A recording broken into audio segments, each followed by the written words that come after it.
Hello, hello, it's Matt Carabella. I've been in construction and engineering for a decade now, maybe a bit more.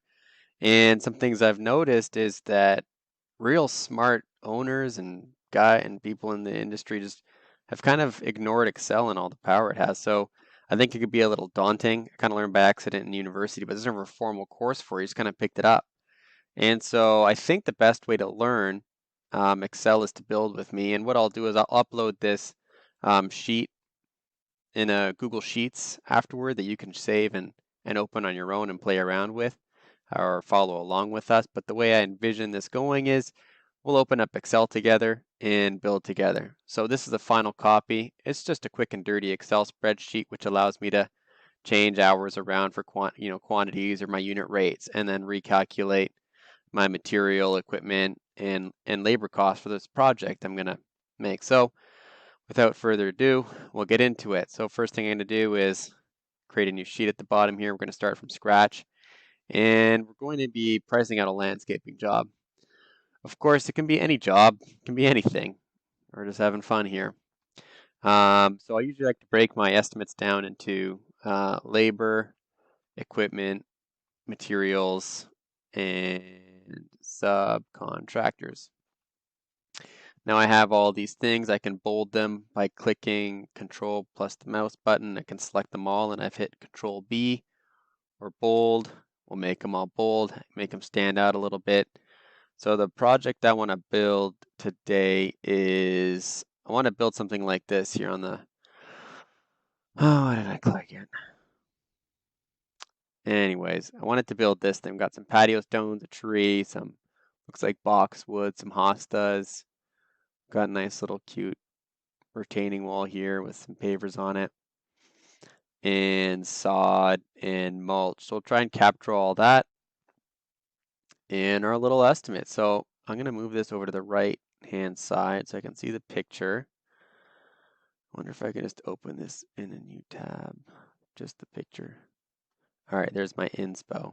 And on the left side of the screen, I'm going to put this. The way I did that is just hit the window key and left arrow at the same time.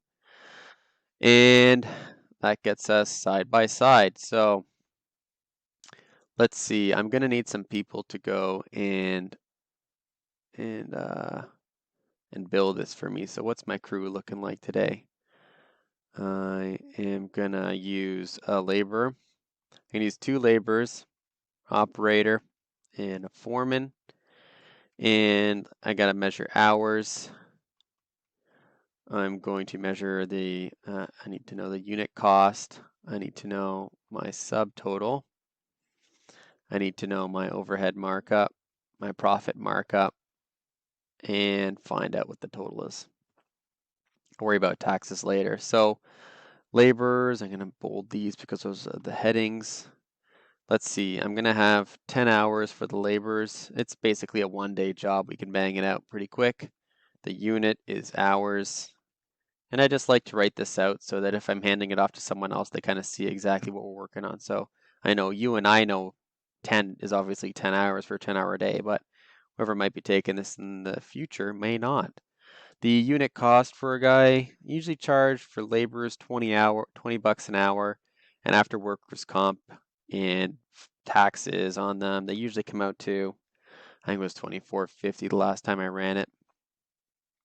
So little trick here, instead of writing 24.5 again, I can just hover over this black square that pops up, and you see the crosshairs changes to a cross, and then click and drag, and it brings a 24.5. This is a very powerful feature. We'll find out more about it later. Operators are 35 after taxes, and foremen are 45, even though I only pay them 38.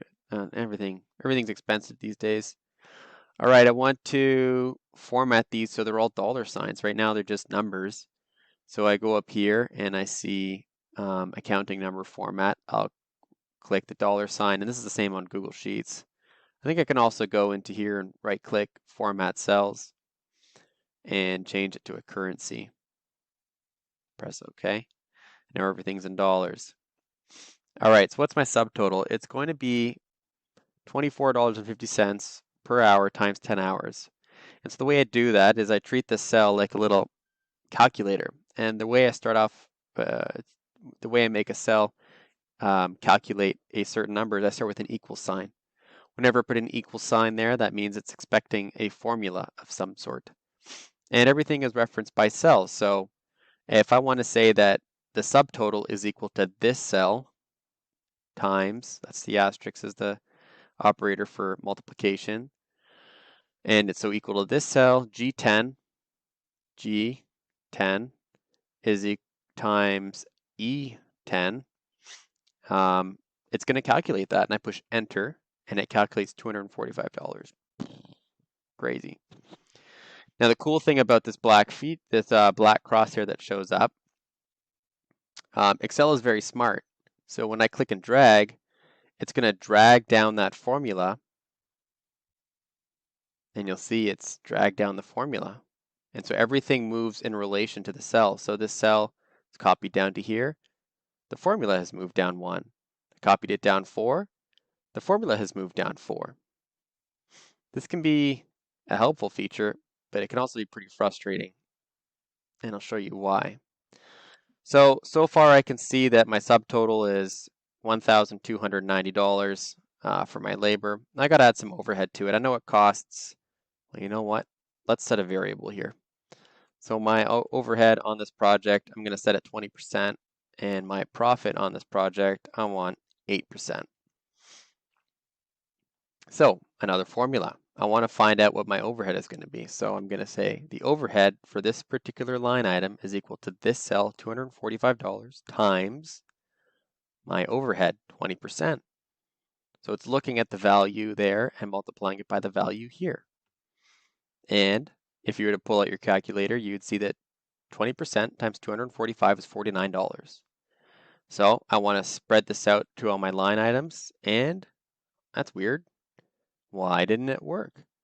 So I'll double click on the cell to bring open the formula, and it works right here. And if I go down here, that's the correct cell, but now it's moved down to 8%. And if I move down here, it's moved down one more. You can kind of see how everything moves in relationship to itself, or to the cell. There is a way to lock a cell so that it does not move. Now, how do we do that?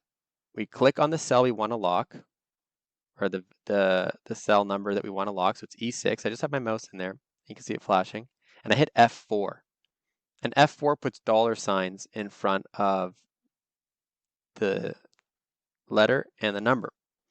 And what it does is it locks it in place. So now when I click and drag, the one cell has moved because there's no $signs. So that's down in the right spot. And the 20% is stuck there. We'll get into what it means if you only have a $sign in one or vice versa. For this case, we'll just use this one. You can hit F4 to cycle through all the different variables, but basically it's telling you it's locking column E and it's locking row 6. All right, so now we want to move this over to profit. What happens if I drag it over? Is that going to work? Oh no, now it's multiplying 90 times 20%. I'm not interested in that, so I'm going to Control Z, and it's going to set my formula again. So profit, and I'll just do it on the subtotal, and I'm going to go H10 times the 8% profit, remembering that I have to hit F4 to lock this cell in place. And I'm going to drag and drop it all the way down. Okay, so now I've got my profit on each line item. Now I need to sum everything together. So in order to sum things together, I'm going to go, I want to have my profit, overhead, and subtotal all wrapped up into one cell. So I'm going to do, there's two ways to do this. I can do this cell plus this cell plus this cell. That equals 313.60. And I can drag that down, and we're going to get our totals. The other way to do that is to use the sum formula. So this if you have like 20 items that you want to summate, then it is really annoying to hit plus 19 times. The other thing we can do is use the sum, and now it's looking for a range. So equals sum starts the formula off, and I do an open parentheses. Now it's ready to accept values, and I'm just going to click and drag the three things that I want to sum. And I will hit close brackets. and enter. And voila, calculates the same number. And just like everything else, cells are all relative when I drag it down. All right, so let's get a subtotal here for my labor cost. So I'm going to use a summation formula again. So equals sum, and that's what I want to summate. And so my total labor cost is $1,651. All right, not so bad, not so bad. Let's get into the equipment. All right, I need my skid steer because I hate moving stuff by hand. And I'm going to need my pickup truck. I'm driving the crew there. I can double click on a row like this to make it autofill to the right size. That's pretty handy. All right, I'm going to need the same headers. So I'm going to highlight these, press Control C to copy, and then go down here and hit Control C to copy, Control V to paste. And I'm going to grab all this goodies here, and I'm going to probably just change it to what I have. So as you see, all the formulas move. So this H17 is in the right spot, and 20% is still locked. Same thing with the profit, same thing with the total. That's the beauty of Excel.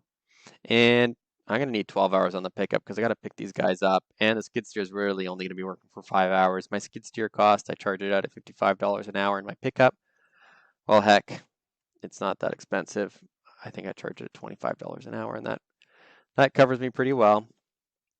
All right, I'm going to copy these formulas down. So I can either Control C and Control V, or I can just click and drag down. All right, this $25 not looking the same way. I want everything to be nice and tidy. So I'm going to use something called Format Painter. So I like how it looks in this cell. So I want to go up here, click the Format Painter button, click it. You can see it's changed colors. And then click the cell you want to paint the formatting to. Click. Now it's $25. Hooray. All right, I want to do a subtotal, so I'm going to copy and paste these cells down here. Double click on the cell to see what my formula is looking like, and it's grabbing too many because this formula was grabbing all 4 up here. So it's going to want to grab 4 cells, but I can just resize this to the summation that I'm interested in. And there we go. We have our equipment totals. You know what? No subcontractors on this project. We're self-performing this bad boy. All right, looking at materials, let's make a list. And if I need to add more space, I just highlight the rows on the left-hand side, right-click. What is going on here? All right, I right-click and insert rows. Now I've got plenty of space. All right, so I have sod, I have pavers, I have boxwood, I have hostas, I've got a tree, I've got some random plants, and I've got this wall, retaining wall. I'm going to take a shortcut on that because I don't want to break it out further, but you can. You can. Again, I like these headers, so I'm going to copy and paste these column headers. And let's go the sod, I measure in square feet. Pavers, I measure in each. Boxwood are each. Hostas are each. Trees are each. Plants are each. And retaining wall is in linear feet. And let's say I've got 100 square feet of pavers. When I press enter, by the way, it automatically moves down to the next cell. Very handy. Pavers, I've got 1, 2, 3, 4, 5, 6, 7 pavers. I've got 9 boxwood. I'm not counting anymore. I've got 6 hostas, 1 big tree, 20 plants, and 20 linear feet of retaining wall. I'll look at the cost for this. I know if I go to the store, it costs me $1 per square foot. My pavers are, I don't know, those are nice looking pavers, 20 bucks each. Boxwoods are 14, hostas are 5, the tree is $150. My plants are $2 each, and retaining wall. I've done the math before. I know it cost me about, I don't know, $75 a foot. And again, I'm going to make all of these currencies. All right, now again, just copy and paste this formula. We've already done it once. No need to do it a second time. Double click to make sure it's right. Yep, my subtotal is $1 times 100. Makes sense. My overhead is 20% times $100. That's 20 bucks. My profit is 8% times 100. Total is all these together. I can highlight these cells and double check down here, $128 for those highlighted cells.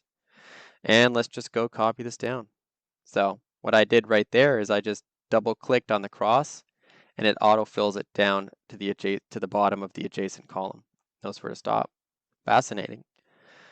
Looking at the subtotal, I want that formula again. I'm going to copy it here. Double click to check. It's only picking up 2 cells. I need to expand my range. And we enter it. All right, wasn't that easy? So, total cost for this job. Total cost is equal to this plus this subtotal plus this subtotal. Ta-da! $5,057.28 plus tax. Oh, what did I do? That didn't work. Plus tax. Oh dear. Thought it was a formula. I don't want that to be a formula. Still thinks it's a formula. I can replace it with a apostrophe. Little trick. And I think we'll probably end that video there. Did I cover everything? For the most part. If you wanted to tidy this up, maybe that's what we'll do for the next video. I'll go and tidy this up, make it look like a real estimate. All right, fellas. Pleasure teaching you today. If you like what you see and have any questions, comments, put them in the comments below. Subscribe if you want to learn more, and we'll make new videos weekly. We'll see about that. No promises. And yeah, best of luck. Talk to you soon.